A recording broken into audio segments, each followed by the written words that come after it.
Good morning student, welcome to Hindi की पाठशाला।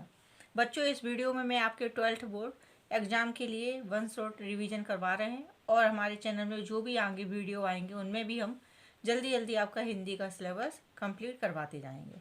तो बच्चों, आज हम अपना नेक्स्ट लेसन 9 जिसका नाम है छोटा मेरा खेत और सेकंड पोर्शन है इसका बगलों के पंख।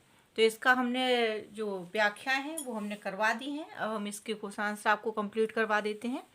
तो पहला क्वेश्चन है, छोटे चौकोने खेत को कागज का पन्ना कहने में क्या अर्थ निहित है? कागज के पन्ने की तुलना छोटे चौकोने खेत से करने का आधार स्पष्ट कीजिए। उत्तर देख लेते हैं इसका। छोटे चौकोने खेत को कागज का पन्ना कहने में कवि का अर्थ एक भारतीय किसान की तरह स्वयं को एक कर्मठ और स्वावलंबी बताना है। जिस प्रकार किसान अपने कार्य के प्रति लगनशील होकर अंधड़ के आते ही खेती के कार्य की तैयारी में जुट जाता है, उसी प्रकार कवि की अंत चेतना में विचार प्रेरणा आते ही वह उस विषय वस्तु पर काव्य रचना करने को तत्पर हो जाता है।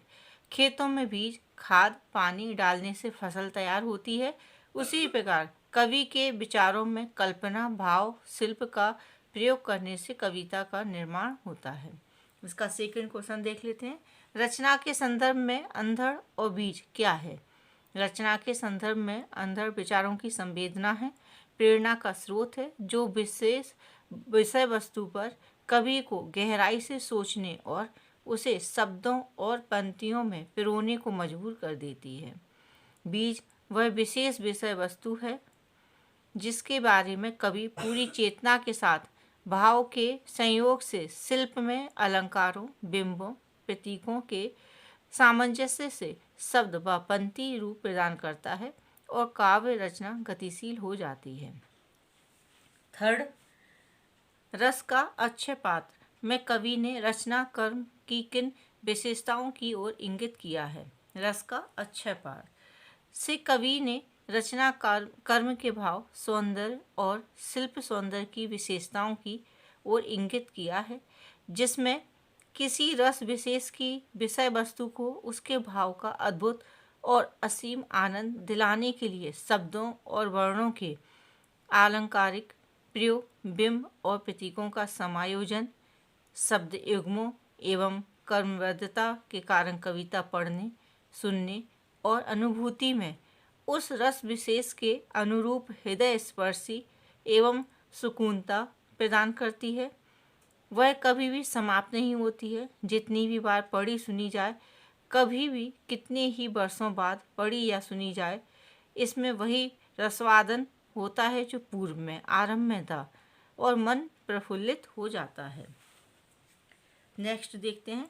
जहाँ उपमेय में उपमान का आरोप हो, रूपक कहलाता है। इस कविता में से रूपक का चुनाव करें।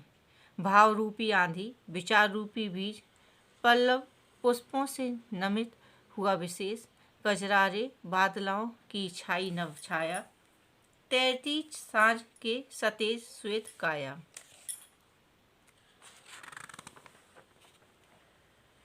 नेक्स्ट हम देख लेते हैं। छोटा मेरा खेत कविता में बीज गल गया निशेष से क्या तात्पर्य?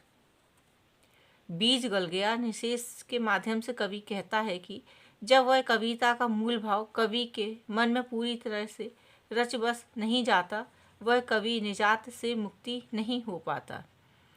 दूसरे शब्दों में, जब तक कविता के निजी संदर्भ समाप्त नहीं हो जाते और उसकी अपील सार्वजनिक नहीं हो जाती है, तब तक वह कविता के रूप में अभिव्यक्त नहीं हो पाता। कवि के अहम को का गलना, उसके निजी भावों का दंश नष्ट होना कविता की रचना के लिए अनिवार्य है। कवि ने खेत की तुलना कागज से क्यों की, यह स्पष्ट कीजिए। जैसे खेत में किसी अंधड़ के कारण कोई बीज आज गिरता है, वैसे ही कागज के पन्ने पर किसी अज्ञात भावना के कारण कोई विषय मडराने लगता है। जैसे खेत में बड़े बीज को उगाने के लिए रसायन चाहिए, वैसे ही भाव को पोषित करने के लिए कल्पना चाहिए। जैसे रसायन के बीज अंकुरित हो जाते हैं, वैसे ही कल्पना के भाव शब्द के रूप में प्रकट हो जाते हैं। छोटा मेरा खेत। कविता के रूपक को स्पष्ट कीजिए। कवि अपनी कविता को खेत के उपमान से प्रकट करता है। उसके अनुसार कवि खेत रूपी पन्ने पर भाव रूपी बीज, विचार रूपी जल और अलंकार रूपी रसायन उड़ेलता है, तभी उसमें से कविता रूपी फसल पैदा होती है। आज से स्पष्ट कीजिए। रोपाई क्षण की, कटाई अनंतता की। इसका आशय है कि कविता का मूल भाव क्षण भर में जन्म ले लेता है। वह किसी विशेष क्षण में कवि के मन में उदित होता है, परंतु उस कविता का आनंद अनंत काल तक व्याप्त रहता है। काव्य रस वर्तमान में ही नहीं, एक दो श्रोता का ही नहीं, अपितु हमेशा हमेशा के लिए सभी श्रोताओं को आनंद में सराबोर कर देता है। कवि ने अपने खेत में कौन सा बीज बोया है?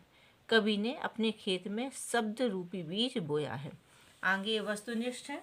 तो बच्चों, आज हमने ये अपना पदखंड खत्म कर दिया है। अब हमारा नेक्स्ट होगा गदखंड। तो हम वो पढ़ाएंगे आपको अपनी नेक्स्ट वीडियो में। हमने इसके सारे आंसर आपको ख़त्म कर दिए हैं पढ़ा के। तो हमें आशा है कि आपको ये सब समझ में आ गया होगा हमारा lesson. Keep learning and don't forget to like, comment and subscribe to Hindi की पाठशाला। थैंक यू बच्चों। Good bye. Take care.